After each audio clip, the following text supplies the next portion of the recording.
Amém, glória a Deus. Quero saudar a igreja mais uma vez com a paz do Senhor. Podeis tomar os vossos assentos. Quero agradecer ao meu Deus pela bondade dEle, pela misericórdia. Eu sei que estar aqui, irmãos, é porque Deus é bom. É assim que Deus faz. Deus pega as coisas que não são para confundir as que são.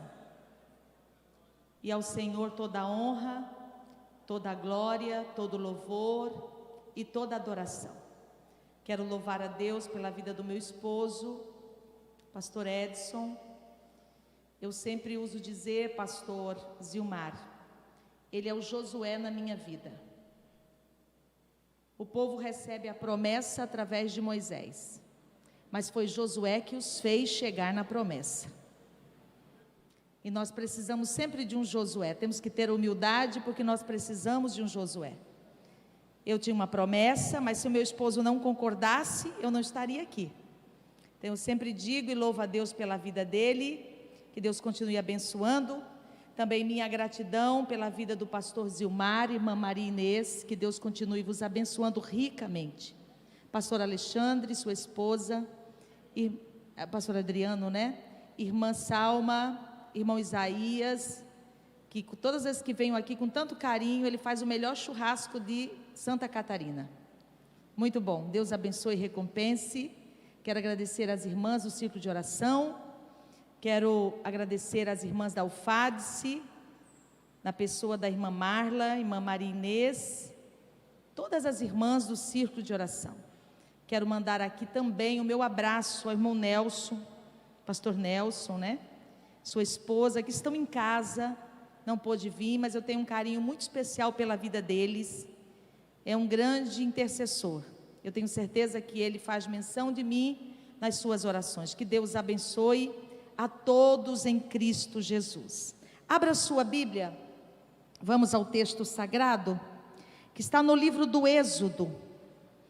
No capítulo 2, nós vamos ler alguns versos. Eu gostaria que você se ativesse para esta leitura nesta noite. Assim como Deus tem falado muito comigo nesse texto, eu tenho certeza que Deus vai falar muito com você também nesta noite. Esta noite eu quero falar sobre o olhar de quem compreende a soberania de Deus. Quero falar, como disse ontem, de mulheres que compreenderam e aceitaram a soberana vontade de Deus e trabalharam como ferramentas no processo de Deus. Amém, irmãs? Isso aqui é muito profundo.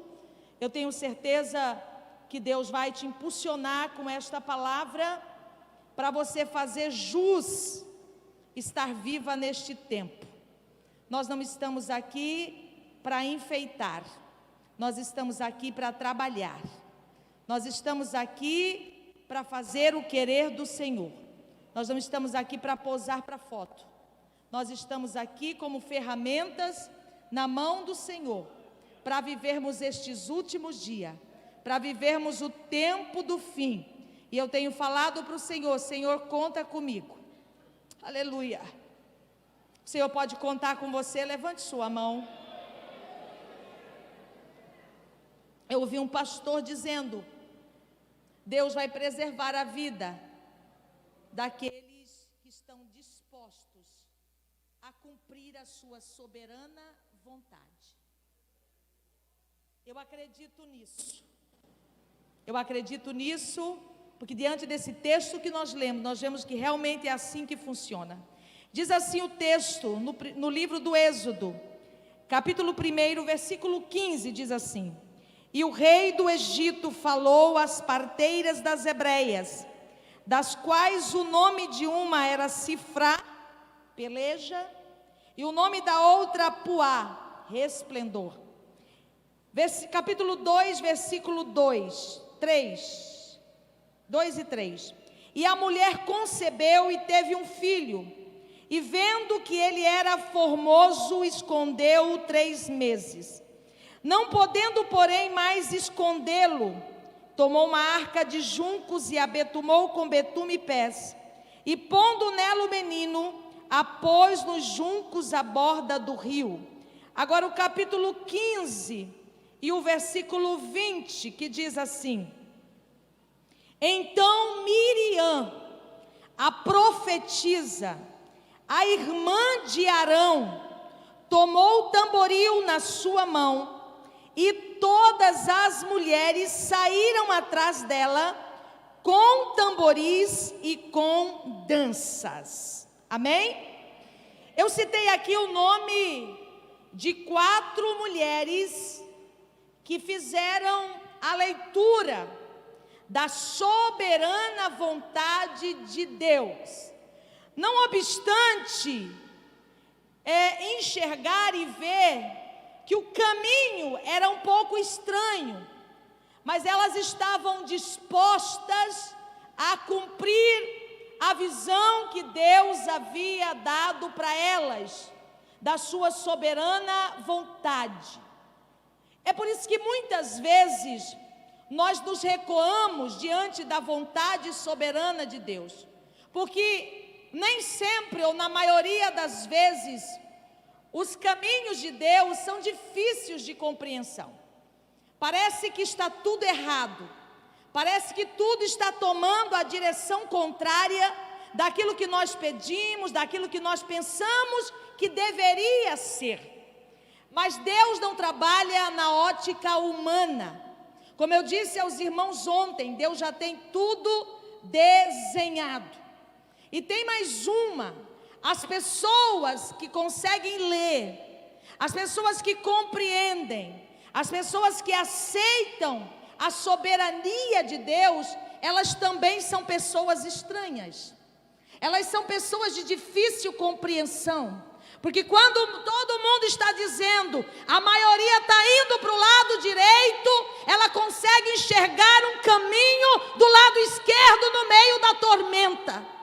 Ela consegue descrever além do que os outros estão vendo. Ela consegue enxergar o que ninguém enxerga. Quem consegue compreender a soberania de Deus, irmãos, eu gostaria muito, e na minha oração por esses dias que antecederam esse congresso, eu pedi muito que o Espírito Santo revelasse a nós, nos convencesse de que nós precisamos compreender a soberania de Deus, porque senão nós vamos indo aos passos do mundo. Nós vamos começar a concordar com as manchetes, nós vamos começar a concordar com as notícias, mas quem compreende a soberania de Deus, ele anda na contramão do mundo. Ele não vai com a maioria. Alguém está dizendo, mas não vai dar certo. O gigante é grande demais, mas você continua dizendo, eu estou vendo aquele que é maior do que o gigante. Quem consegue ler a soberania de Deus, enxerga diferente. Davi, quando chega no arraial, no campo de batalha, quando todos estavam escondidos, atemorizados por causa de Golias, e não era para menos, Davi viu o que ninguém viu. Gente, é muito profundo. Aleluia! Eu fico maravilhada com a palavra, irmãs. Tem dia na minha casa, eu lendo a Bíblia, o Espírito Santo falando comigo, eu fico extasiada com uma palavra. Como é profundo, como é maravilhoso. E Davi, quando ele chega, ele não viu um gigante, pastor Zilmar. Ele viu um incircunciso. Ninguém tinha visto que aquele homem não seria nunca vencedor, porque Deus não tem compromisso com o incircunciso. Davi enxergou além da roupa dele. Disse, quem é este incircunciso? A vitória já é nossa, porque Deus não tem compromisso com o incircunciso. Entre você, que foi comprado pelo sangue remidor de Jesus Cristo, e o inimigo esteja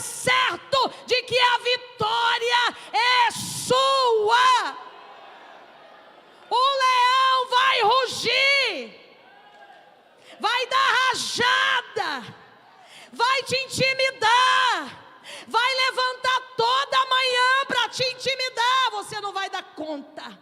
Mas você olha para ele e diz: quem é você, incircunciso? Aleluia. Quem compreende, quem aceita a soberania de Deus, quem faz essa leitura, o olhar dele é diferente. E estas mulheres, Sifrá, Puá, Joquebede e Miriam, dentro de todo esse contexto do Êxodo, eu vejo que elas entenderam o fim do caminho. Elas conseguiram enxergar o fim. Elas não estavam olhando para o caminho, elas não estavam olhando para o início, para o meio. Elas já conseguiam enxergar o fim. Eu não sei se você já passou por essa experiência. Eu já passei. Uma luta tão difícil, tão terrível, pastor, que até a comida era amarga. Mas no meio daquela luta, daquela turbulência, eu conseguia enxergar o fim. Aleluia. Eu conseguia fazer leitura, porque eu entendia que quanto maior a luta, maior é a vitória, porque em Cristo Jesus nós somos mais do que vencedores. E elas fizeram uma leitura, pessoas simples, mas que entenderam. Só para você entender o contexto desta história, o povo judeu chega no Egito no número de 70 pessoas, através de José, a família de José. Quando eles chegam no Egito, eles são recebidos com muitas honras. Eles são recebidos com os braços abertos, porque eram parentes de José. Mas a Bíblia vai dizer que se instala uma nova dinastia, um novo faraó no Egito. E este faraó não conheceu José e nem os seus feitos. Ele não sabia. E ele se preocupa com aquele povo estranho que mora na sua terra, mas que é um povo que se torna cada dia mais forte, um povo que se torna cada dia mais grandioso. Os rabinos vão dizer que naquela época as judias, as hebreias, elas tinham filhos sextuplos. Eram de 6 filhos que elas tinham. É por isso que eles aumentavam absurdamente. E o crescimento daquele povo intimidou aquele faraó. Sempre, desde os tempos remotos, todo crescimento intimida alguém. Esteja preparado para enfrentar o espírito da inveja, porque quando você cresce, o espírito do invejoso, ele volta para você. E o que ele faz? Eu vou impedir seu crescimento. Eu quero impedir que você cresça. Era isso que ele não queria, exterminar o povo. Ele queria só impedir que eles crescessem, impedir que eles se tornassem fortes, impedir que eles avançassem. Essa é a estratégia do inimigo. Ele não quer te matar, ele não quer acabar com você, ele só quer que você fique estagnado. E quantos crentes neste tempo pararam? Ficaram estagnados, não produzem mais, não geram mais, já não são mais ameaças para o inimigo. Mas aquele que continua, aquele que gera, aquele que cresce, aquele que não para, aquele que quanto mais é afligido, mais ele cresce, esse intimida o inimigo. Aleluia! Eu não sei por que tem crente que ainda fica com essa síndrome de coitado, de vítima. Eu não aguento trabalhar mais para Jesus, é tanta perseguição. Querido, é chover no molhado. Sabe por que você vai ser perseguido? Porque você cresce, porque você intimida o inimigo, Porque mesmo que os dias estejam difíceis, você continua abrindo sua harpa e cantando. Mesmo que os dias estão difíceis, você continua orando. Mesmo que os dias estejam difíceis, você continua dando glória a Deus. Você continua dizendo: Deus continua sendo bom.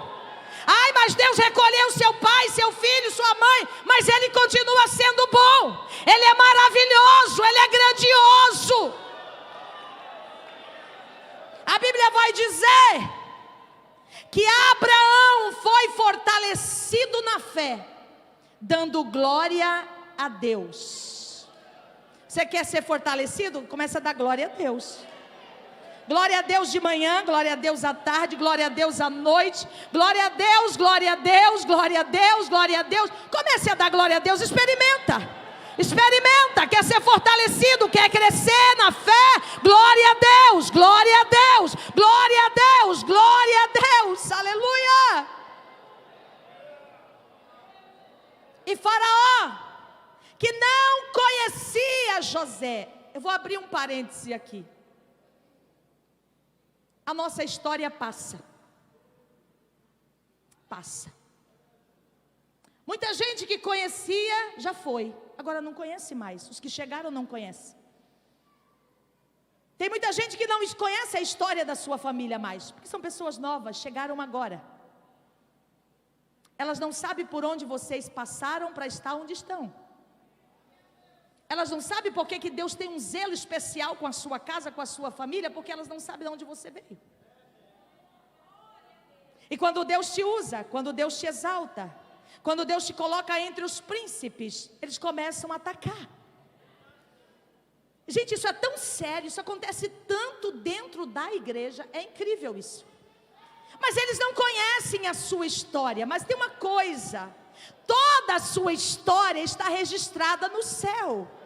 E como foi cantado aqui nesta noite, aquele que em vós começou a boa obra, Ele a aperfeiçoará até o fim.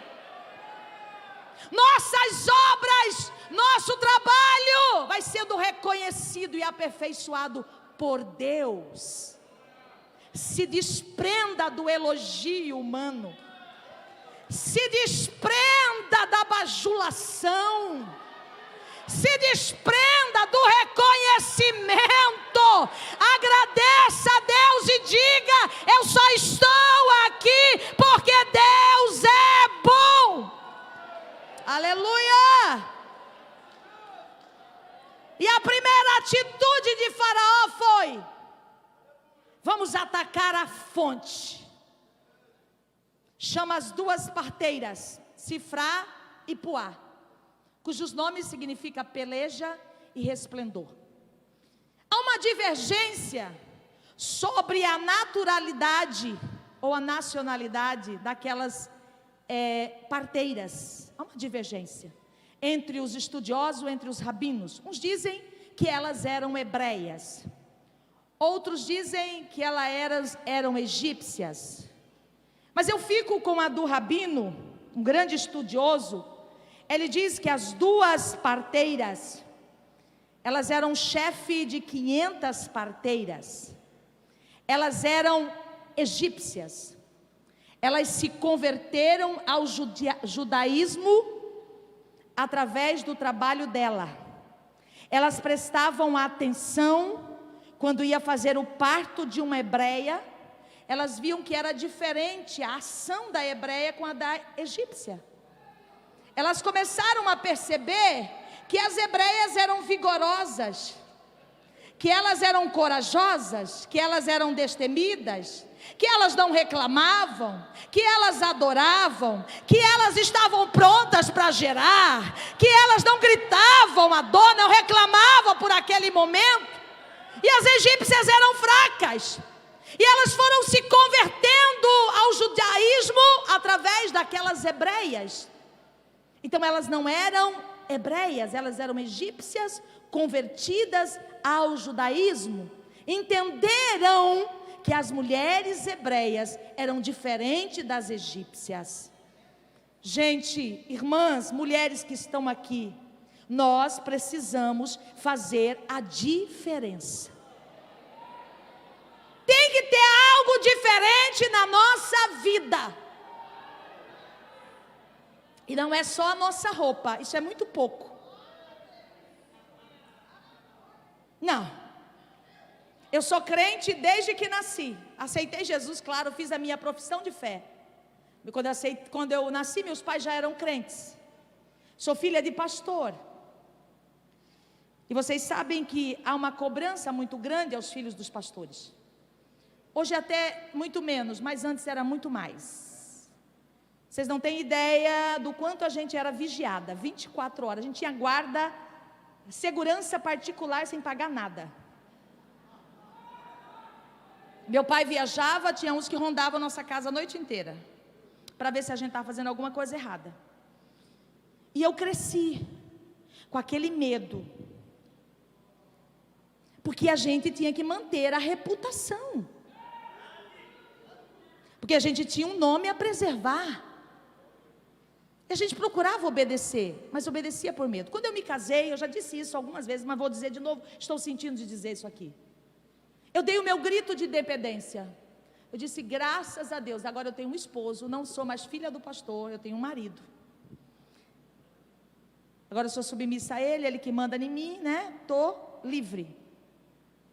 E passaram-se os anos, a partir daí eu comecei a conhecer Deus. A partir daí eu comecei a entender quem era Deus. E eu viajo muito. E todo lugar que eu chego, no aeroporto, numa rodoviária, em todo lugar, alguém fica olhando para mim, olhando, eu digo, vai perguntar. Aí chega e pergunta, você é crente? Eu disse, sou. Por quê? Não, por causa do seu cabelo, da sua roupa, do seu jeito. Ah, ok. Eu fui me cansando com isso. E um dia na minha oração eu disse, Deus, se para mim ser reconhecida como diferente estiver apenas na roupa, eu estou fora desse barco. Eu vou descer.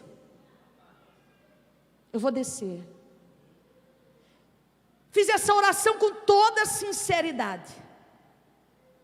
E um dia viajei para o interior do Mato Grosso. Quando nós íamos voltando, eu e a cantora, nós fomos pegar o ônibus, tinha uma senhora sentada no primeiro banco, uma cuiabana. Quando eu botei meu pé no primeiro degrau, ela diz, você é crente? Bem alto, dentro do ônibus. Eu disse, sou. Eu falei, lá vem, né, mais uma. Eu disse, por quê? Ela disse, porque quando você colocou o pé, entrou uma paz aqui dentro. Eu senti algo diferente. Sabe o que impressiona o mundo? É a paz que você carrega, é a confiança que você carrega, é aquilo que você enxerga, que eles não enxergam. É isso que faz a diferença. Aquilo que te guia é que muda o seu interior e o seu comportamento. É o que você enxerga, o Deus que você acredita. E elas então foram convocadas por Faraó, e Faraó disse, olha, há uma ordem, que vocês vão fazer os partos das hebreias, e se for menino, matem logo no nascimento. Vocês sabem o que é uma ordem faraônica, irmãos? É uma ordem faraônica. Ninguém pode mudar. Elas saem dali, não avisa as outras parteiras, porque elas já tinham uma visão da soberana vontade de Deus. Elas já enxergavam o que ninguém enxergava. Elas já sabiam que o Deus dos hebreus era poderoso. Elas já entendiam que o Deus dos hebreus os iriam livrar da escravidão. Que ele não era um Deus qualquer, ele era o Deus soberano. Ele mandava nos Faraó. Elas já enxergavam isso. E elas não fazem, não obedecem a lei de Faraó, a convocação deles. Essas parteiras foram os mais poderosos exemplos de resistência a um regime maligno. Apesar de ter sua vida em risco, elas preferiram não obedecer Faraó. Irmãos, quantos regimes malignos têm surgido? E nós estamos intimidados. Não pode falar. Não pode ir contra. Mas quem conhece o desfecho, sabe que Deus está acima de tudo, tem o controle nas suas mãos, e Ele conta conosco nesta última hora, para resistirmos os regimes malignos de Faraó. Homem é homem, mulher é mulher. E Deus é Deus, em cima no céu, embaixo na terra, e a Ele a honra, a glória e o louvor. Ninguém lutou contra Deus e subsistiu. Ninguém. Elas viram, Deus tem um propósito na vida dos filhos das hebreias. E Faraó fica sabendo da notícia que elas não fizeram o que ele mandou. Ele ficou sabendo que as hebreias continuavam tendo seus filhos. E alguém corre e conta para Faraó. E todo o tempo teve fofoqueiro, viu, pastor Zilmar? Todo o tempo. A Bíblia diz que 6 coisas Deus aborrece, mas a 7ª Deus abomina: pés que se apressam para o mal. O significado de pés aqui significa fofoqueiro, aquele que anda rápido para levar a notícia ruim. Levante a sua mão e já começa a destruir este ídolo da fofoca, este ídolo do diz que me diz que, este ídolo da conversa fiada. Você não foi chamado para levar mais notícia, você foi convocado para trazer boas novas, palavras de restauração. Você foi chamado para dar vida e não tirar vida. Faraó chama elas de novo e diz: eu fiquei sabendo que as hebreias continuam tendo seus filhos, vocês não fizeram? Aí elas respondem: Faraó, talvez você não saiba, mas as mulheres hebreias, elas são diferentes das nossas mulheres egípcias. Elas são vigorosas, mesmo na hora de parir, elas têm força. E quando a gente chega na casa delas, o filho já está protegido, já está embrulhado, aí não tem como mais. Aleluia, aleluia. Levante a sua mão, porque Deus vai te dar uma resposta.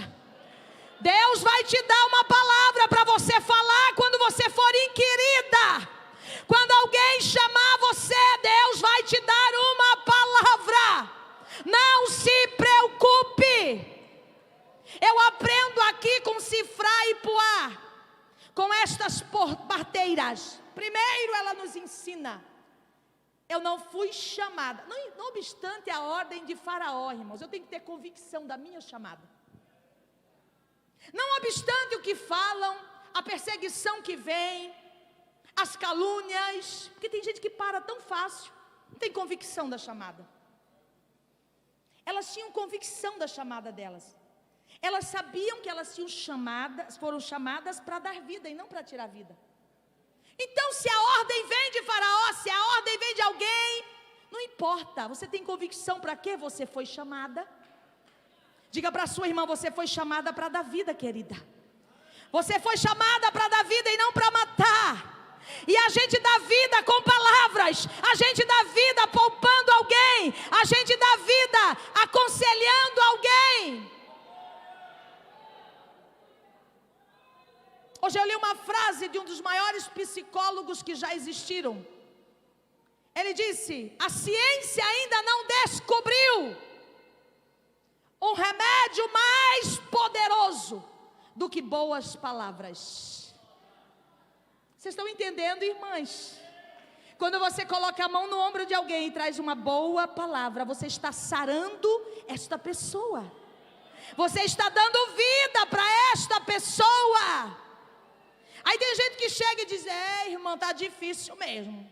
Está morrendo muita gente. E vai morrer. Tem o profeta do caos. Ele só profetiza caos. Tem ou não tem? A pessoa já está morrendo, ele acaba de matar. Mas levante a sua mão, porque você nasceu para dar vida. Você tem uma chamada, irmã, para dar vida, para gerar. Você, Deus deu a capacidade de gerar.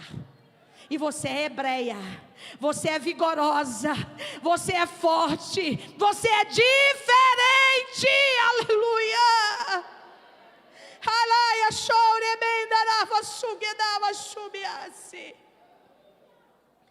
Eu aprendo com Sifra Puah. Ela nos ensina que devemos nos alegrar com o sucesso do outro. Gente, se tem uma coisa difícil é alegrar com o sucesso do outro. Chorar com os que choram não é difícil, mas sorrir com os que estão alegres é difícil. Porque é exatamente neste momento que o diabo lança no nosso coração um pecado que eu sempre digo que é um dos pecados que é o último a morrer: a inveja. A inveja é podridão dos ossos. Ninguém tem inveja de quem está sofrendo. Ninguém tem inveja de quem está desempregado. Ninguém tem inveja de quem está morando debaixo da ponte. Ninguém tem inveja de quem está doente. Aí você até dá uma palavra, se compadece. Isso é fácil. Aí você até diz: meu irmão, Deus vai mudar o seu cativeiro. Deus vai te dar uma casa linda. Deus vai te dar um bom emprego. Deus vai te dar um presente. Você profetiza. Mas quando Deus dá a casa para o irmão, você fica triste.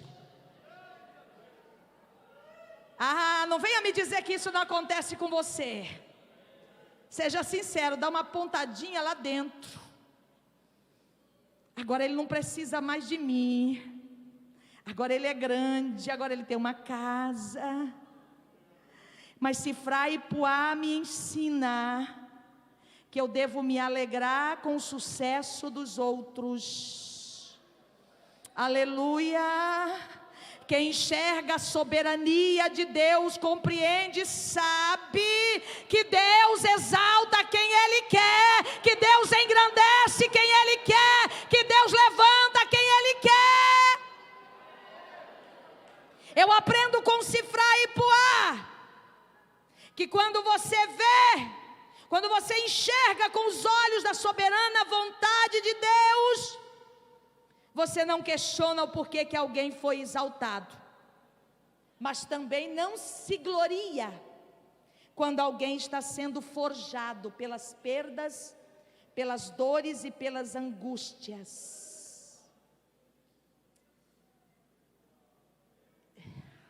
Eu vou falar, irmãos. Davi disse assim: sonda-me, ó Deus, e vê se há em mim algum caminho mau. Expurga de mim os meus erros. Você nunca vai dizer que é orgulhoso. Você nunca vai dizer que é vaidoso. Você nunca vai dizer que tem inveja. São os pecados ocultos, que são ocultos até para você. Você nunca vai dizer que é uma pessoa soberba. Mas tem uma coisa: por qualquer coisa desvia e diz: me humilharam. Os humildes jamais serão humilhados. Sabe o que significa humildade? Significa estar rente ao chão. Ninguém consegue abaixar mais quem já está rente. O humilde nunca se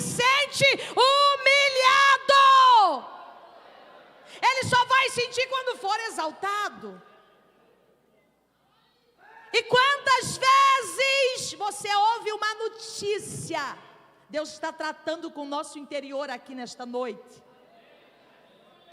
Porque como o Senhor disse para Samuel: Samuel, tu vês só a aparência, mas eu vejo o coração. Eu sondo o que vai no coração do homem. Aí você vê, recebe a notícia: fulano capotou o carro, acabou, deu perda total na caminhonete dele. Você não fala, mas dá uma sensação boa lá dentro. É terrível, mas existe, tá? Deus quer te curar nesta noite, como Ele me curou. Será que Deus conhece os nossos corações? Sim ou não, irmãs? As mulheres são mais corajosas para falar seus sentimentos. A gente sente ou não sente? A gente já não foi pegada com esse sentimento? Sim. Mas eu aprendo com Cifrá e Puá. Não se gloriar quando alguém é forjado pelas dores. Queridas, sofrimento dói. Sim ou não? Dói, não dói? Perder um ente querido dói ou não dói? Perder o emprego dói ou não dói? A dor é igual para todos. Eu disse para a irmã Taine, né? Quando ela estava vindo no carro. Eline. Eu disse para ela: as pessoas esquecem que nós estamos no mesmo mar. Viu, pastor? O mesmo mar que o senhor está, eu estou. As mesmas ondas, os mesmos ventos, meu barco vai sofrer. Diga para sua irmã: o mar é o mesmo. Todos nós vamos passar pela tempestade, todos nós vamos passar por essas águas. Aleluia! Quando a gente entende que todos nós estamos no mesmo mar, nós nos tornamos mais humildes. Ela nos ensina que quando nós cuidamos dos outros, Deus cuida de nós. Isso é forte, irmãs. Olha só o que aconteceu quando elas cuidaram das hebreias. E aconteceu que, como as parteiras temeram a Deus, estabeleceu-lhes casa. Mulher não podia, a sua geração não podia carregar o seu nome, o seu sobrenome, só o nome dos homens. Mas Deus deu a Cifrá Puá o direito de levar para a sua geração o seu sobrenome. É isso que está falando aqui: estabeleceu-lhe casas. Vocês estão entendendo, irmãs? Quando nós cuidamos dos outros, Deus cuida de nós. Levante a sua mão. Quando você cuida do outro, Deus cuida de você. Quando você semeia na vida do outro, Deus semeia na sua vida. Levante a sua mão e adore ao Senhor nesta noite. O capítulo 15 vai dizer, no versículo 20, sobre outra mulher que compreendeu a soberania de Deus. Miriam. Preste atenção, eu vou correr um pouquinho. A Bíblia diz assim: então Miriam, a profetisa, a irmã de Arão, tomou o tamboril na sua mão, e todas as mulheres saíram atrás dela com tamboris e dança. Vocês já leram a Bíblia? Vocês ouviram em algum lugar Miriam profetizar? Não. Já leram isso? Eu não li. E eu fiquei perguntando por que Miriam é chamada de profetisa. Aí eu fui ler o que dizem os rabinos nos rodapés dos Talmud, das Torá. Eles dizem que quando, e aqui é bem claro, Miriam profetiza irmã de Arão, não diz irmã de Moisés. Porque quando ela ainda era apenas irmã de Arão, apenas irmã, Moisés não era nascido, ela chega para sua mãe e profetiza. Ela diz assim para sua mãe, segundo as anotações rabínicas: minha mãe está destinada a ter um filho que salvará Israel. Ela profetiza Moisés e o propósito de Deus para a vida de Moisés. Ela era profetisa, ela tinha uma visão da soberania, da vontade de Deus. Ela tinha certeza que Moisés não iria morrer. Ela tinha certeza que do ventre da mãe dela sairia o libertador de Israel.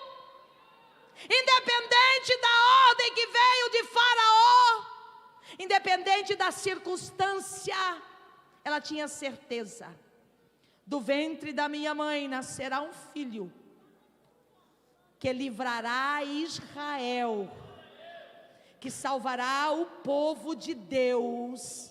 É por isso que ela é chamada profetisa. Segundo, o que me chama a atenção no versículo 20, tomou o tamboril, depois que atravessaram o mar, na sua mão, e todas as mulheres saíram atrás dela com os tamboris e com danças. Se eles saíram às pressas, olha quem tem a visão, o olhar na soberania de Deus, preste atenção, porque eu quero que você entenda. Se eles saíram às pressas do Egito, vocês sabem a história. Você acha, a última coisa que ela ia lembrar era do tamboril?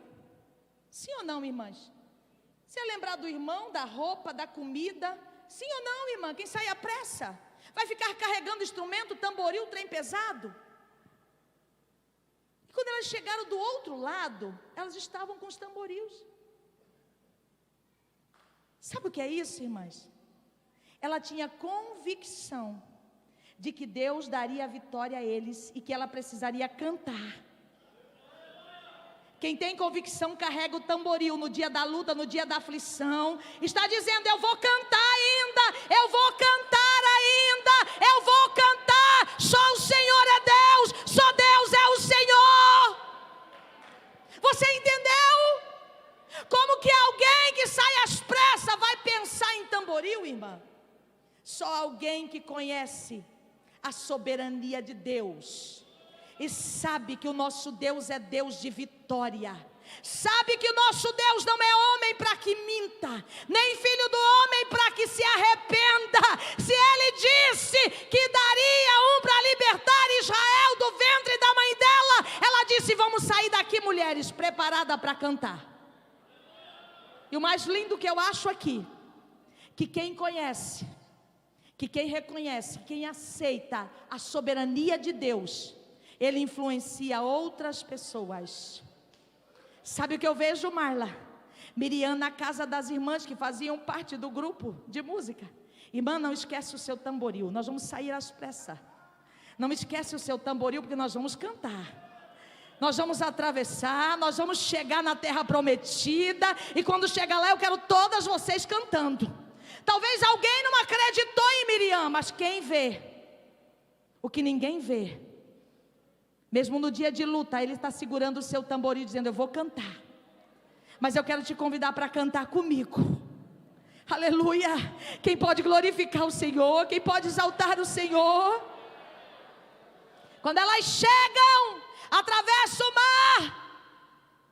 Eu acho lindo Miriam, irmãs, uma mulher de muita influência. Olha o tempo que ela viveu, e olha a influência que essa mulher tinha.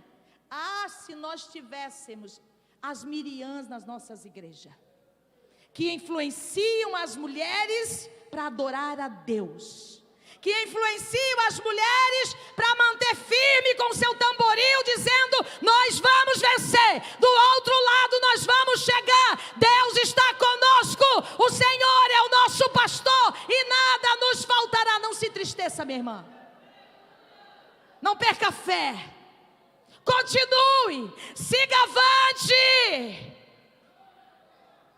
porque o tempo de cantar vai chegar. Levante a sua mão. Há uma palavra profética para você aqui nesta noite. Só você que acredita, o tempo de cantar chegou. O tempo de cantar chegou. Cadê o seu tamborim? Cadê o seu tamborim? Diga: só o Senhor é Deus, só Deus é o Senhor, só Deus é o Senhor. Aleluia! Através da convicção de Miriam, ela tinha certeza que Deus faria milagres. Ela aceitava a soberania de Deus. Quando a gente olha para o capítulo 2, vamos ver a mãe de Moisés, Joquebede, a quarta mulher que compreendeu, que leu, que aceitou a soberania de Deus. Olha o que a Bíblia vai dizer, já vou terminar. E com a mulher concebeu e teve um filho, e vendo que ele era formoso, escondeu 3 meses. Não podendo, porém, mais escondê-lo, tomou uma arca de juncos e betumou com betume e pés, e pondo nela o menino, a pôs nos juncos à borda do rio. Eu quero frisar aqui. E a mulher concebeu e teve um filho, e vendo que ele era formoso. Neste contexto insalubre, neste contexto sombrio, Joquebede gera, mas com uma visão voltada para a vontade soberana de Deus. Ela aceitou. Ela diz: Deus vai cumprir em mim. O que vai vir de mim vai ser guardado, vai ser protegido.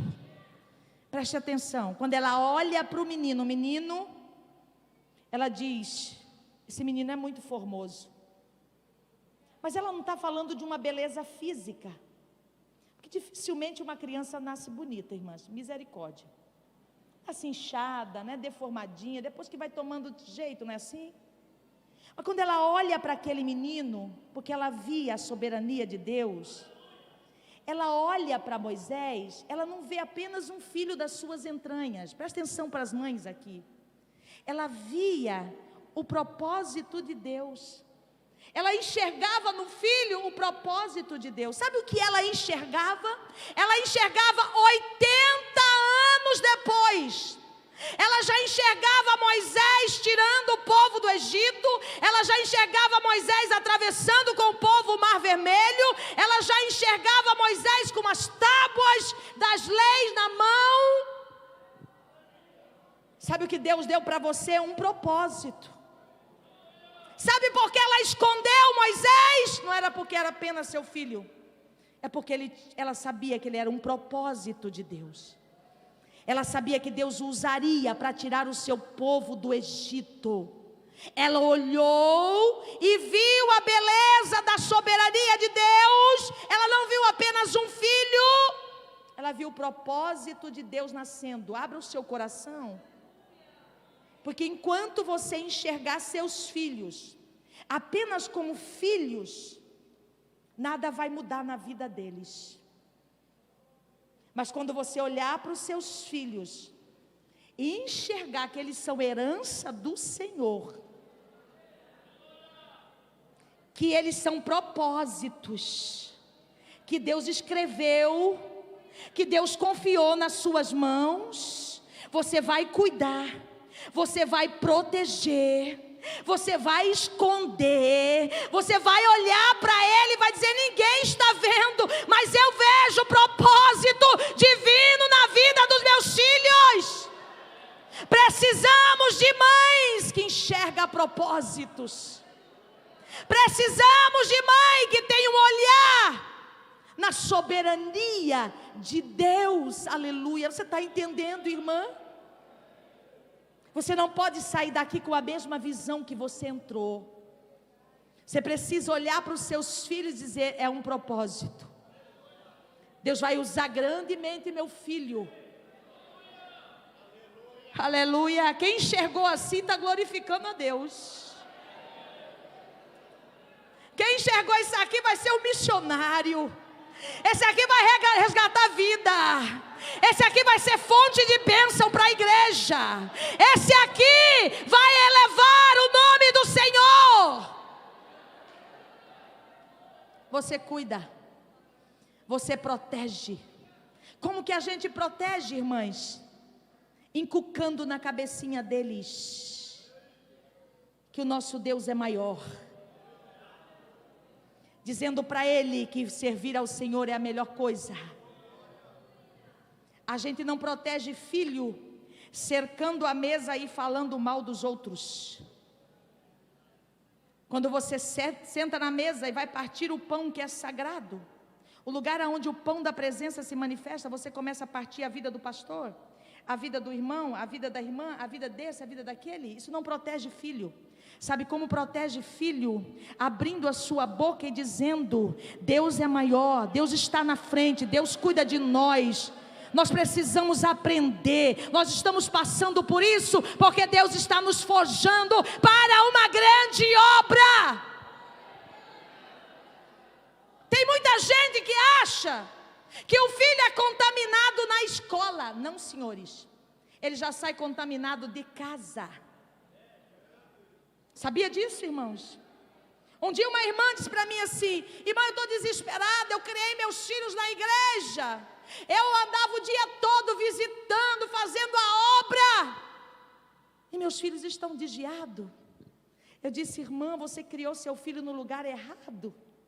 Filho se cria em casa, filho se protege em casa, arca se prepara em casa, cuidado se tem em casa, com as palavras que eu digo, com as ações que eu tenho, com o olhar e a minha visão. Foi isso que Joquebede fez.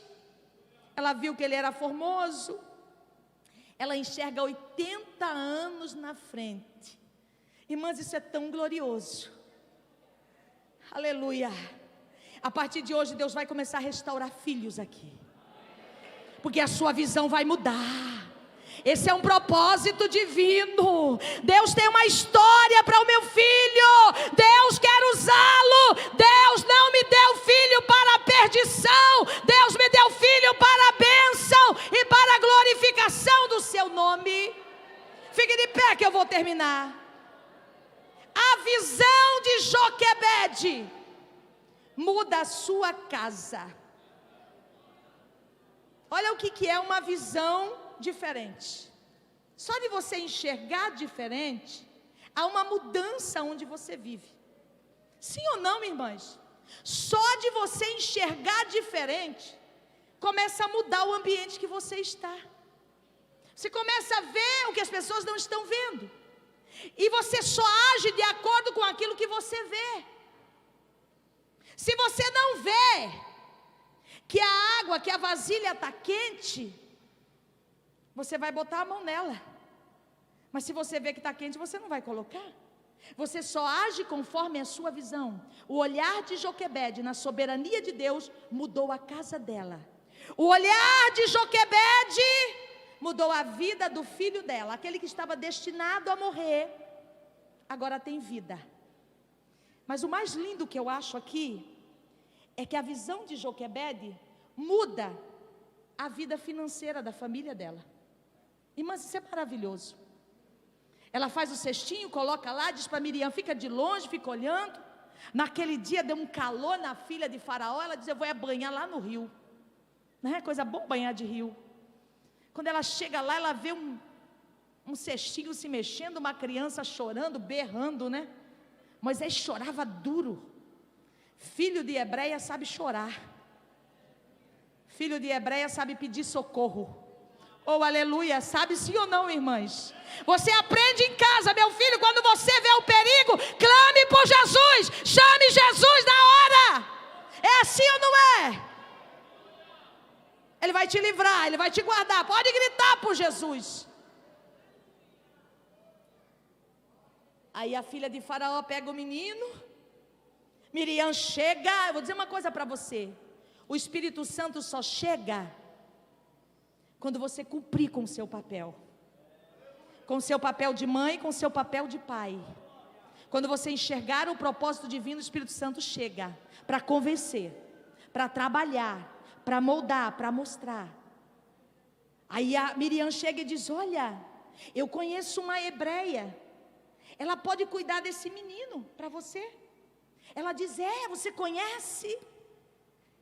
Olha, quem enxerga a soberania de Deus entende o caminho de Deus, vê caminho na tormenta. Aleluia. Ela diz: olha, leva esse menino para ela e diga para ela que eu vou pagar o salário dela para cuidar dele. Sabe o que eu entendo aqui? Primeiro, que o salário vinha do palácio. Da onde veio a ordem de morte, veio a riqueza também. Olha como que Deus trabalha, irmã. É por isso que você não entende, não questiona, só glorifica ao Senhor. Não se preocupe com a calúnia, não se preocupe com o problema, com a dificuldade. É Deus trabalhando. Diga para ela que eu vou pagar o salário dela. Segundo, sabe o que eu vejo aqui?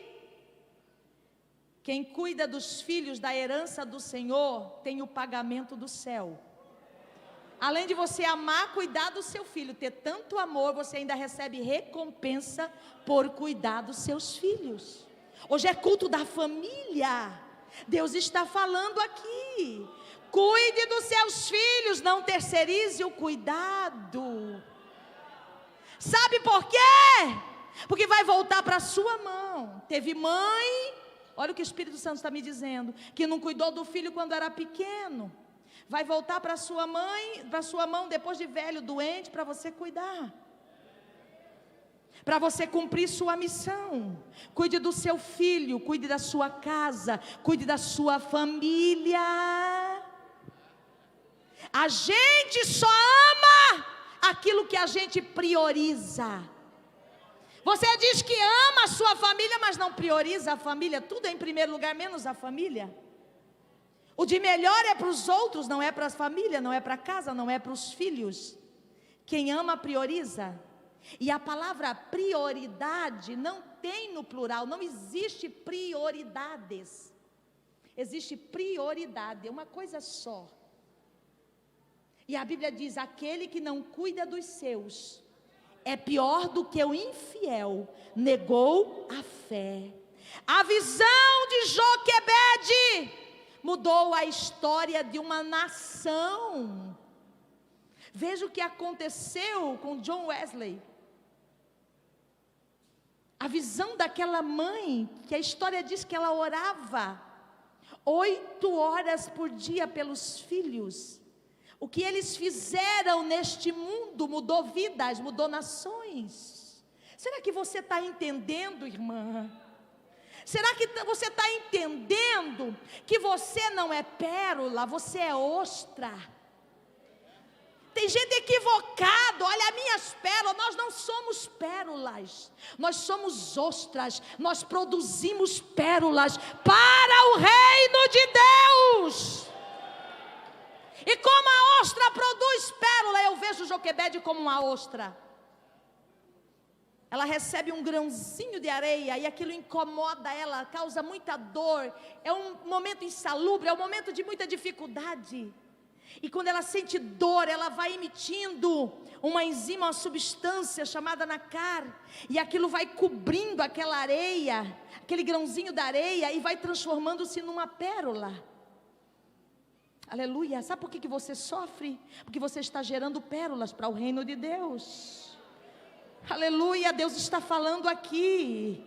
Deixa de ser melindrosa, irmã. Deixa de ser dodói. Você é ostra. Você produz para o reino de Deus. Você produz pérolas.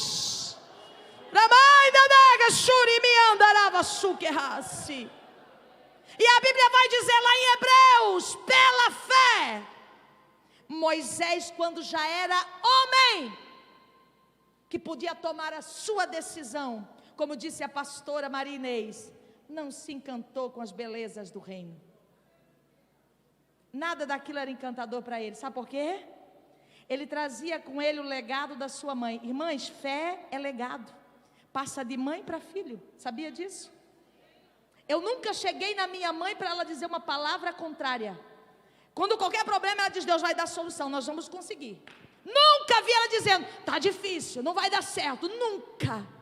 Fé é legado. Paulo disse para Timóteo: Timóteo, a fé que habitou na sua avó Loide passou para sua mãe Eunice e chegou em você.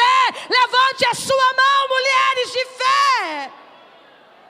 Fé é um legado. Quando o grande recusou ser chamado filho da filha de Faraó, não se preocupe com o futuro de seus filhos. Se cuidares deles como enxergando a soberania de Deus, sua fé passará aos corações dos seus filhos. Não se preocupe, seu filho é herança do Senhor. Ele tem um propósito nessa terra. Muitas vezes não é Faraó que mata os filhos, pastor, são as próprias mães. Não trazem para a escola dominical, ou às vezes manda o filho e não vem. Sim ou não? O filho nunca te viu orar, nunca te viu chorando, nunca te viu falando em mistério com Deus. Aqui na igreja é uma benção, a gente pula, vira calambota, bate palma, né? Mas em casa ele não viu.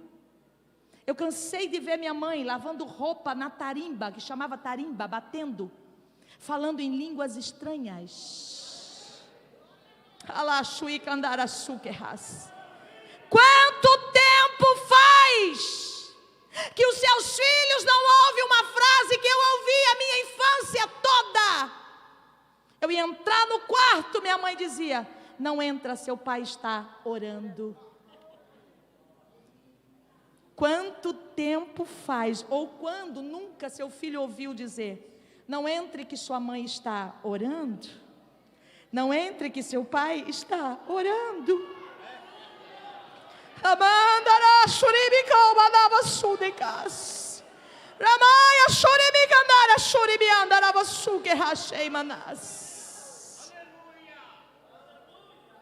Sai para lá, menino, que eu estou olhando uma coisa aqui no celular. Sai para lá, menino, estou ocupada. É assim que você trata o propósito divino? Aleluia. Enquanto a gente dormia, minha mãe levantava de noite e orava na nossa cabeça. Eu fiquei sabendo disso depois de grande, porque a gente não via nada. Aleluia. Esconda o seu Moisés. Deus precisa mudar a sua visão nesta noite.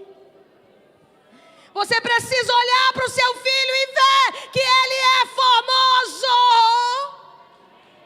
Para os de fora, talvez seu filho não tenha solução, mas para você, você já vê o propósito divino na vida dele. Eu quero orar pelas mães. Eu senti no meu coração. Posso, pastor? Já vou terminar. Eu quero orar pelas mães que querem enxergar diferente. Vai mudar tudo na sua casa. Vai mudar a sua casa, vai mudar a vida dos seus filhos, vai mudar a sua vida financeira. Olha só. E vai mudar nações, mudar pessoas. Sabe por quê? Porque você vai passar, seus filhos vão ficar.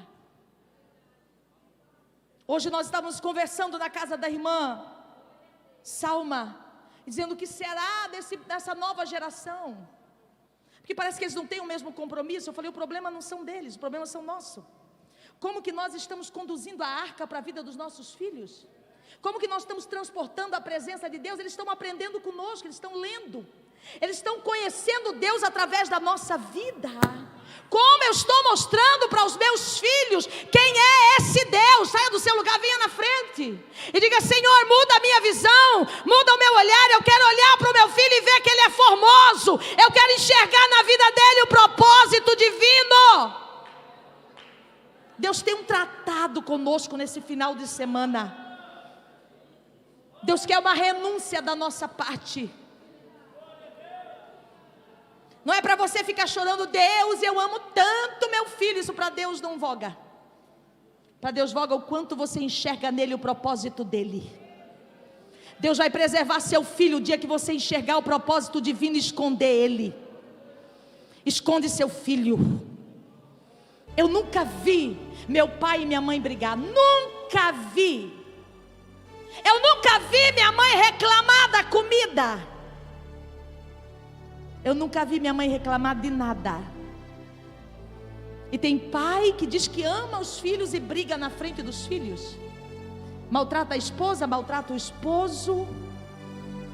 E tem pai e mãe que diz, nem na igreja vou mais, estou triste. Esquece de que você está dizendo, leva Faraó, meu filho, leva. Mas nessa noite você vai dizer como Moisés vai dizer a Faraó, Não vai ficar nem criança, nem velho, nem jovem, vai todo mundo. Todos nós vamos subir para o céu. Todos nós vamos atravessar os portões celestiais. Deus não te deu filho para a perdição. Abraça essa palavra. Não sou eu que estou dizendo. Deus te deu filho para a glorificação do nome dEle. Eu quero que você olhe como Joquebede para o seu filho. Feche seus olhos. Deus está falando tão fortemente aqui nesta noite. A sua visão vai mudar a situação. Deus conta com você, mulher. Deus conta com você, Joquebede. Deus conta com você. Deus conta com você. Você não está entendendo? Você diz que ama tanto o seu filho e não vem nem para a consagração orar. Se você que ama tanto o seu filho não paga o preço, irmã Inês, eu não vou pagar por ele. Quanto tempo você ora pelos seus filhos? Quanto jejum você faz pelos seus filhos? Quanto tempo você tira para ler a Bíblia para os seus filhos? Mas eu não tenho tempo. E o tempo passa e Faraó chega. Cadê o cestinho? Está pronto? Está pronto? Está chegando a hora de Deus mudar o curso da história da sua família. E Deus vai mudar através de você. Eu estou falando uma palavra profética. Querido Deus, Pai que está no céu, Deus de amor, Deus de bondade, Deus de misericórdia, ao Senhor honra, ao Senhor glória, ao Senhor louvor, ao Senhor adoração. A Ti rendemos graças, ó Pai. A Ti rendemos louvores pela Tua palavra. Aqui estão as mães, Senhor. Aqui estão os pais que precisam ter um olhar na soberania de Deus, que precisam enxergar seus filhos como formosos, que precisam ver na vida deles a promessa de Deus e o propósito. Eu te peço, Pai, através do Espírito Santo, ajude esta mãe. Ajude esta mãe a enxergar o propósito divino. Ajude ela a cuidar dos seus filhos, porque enquanto ela cuida, virá recurso dos céus para sustento dela. Enquanto ela cuida, Senhor, virá recursos para abençoar a vida dela. Virá saúde do céu, virá recurso financeiro, virá bênção espiritual sobre a vida da tua filha. Eu te peço, Pai, por todas as famílias que estão aqui representadas, pelas famílias que estão nos assistindo pela rede social, por aquela mãe que está aflita, por aquele pai. Entra agora, Senhor, neste lar. Entra agora nesta casa, Senhor. Prepare a filha de Faraó.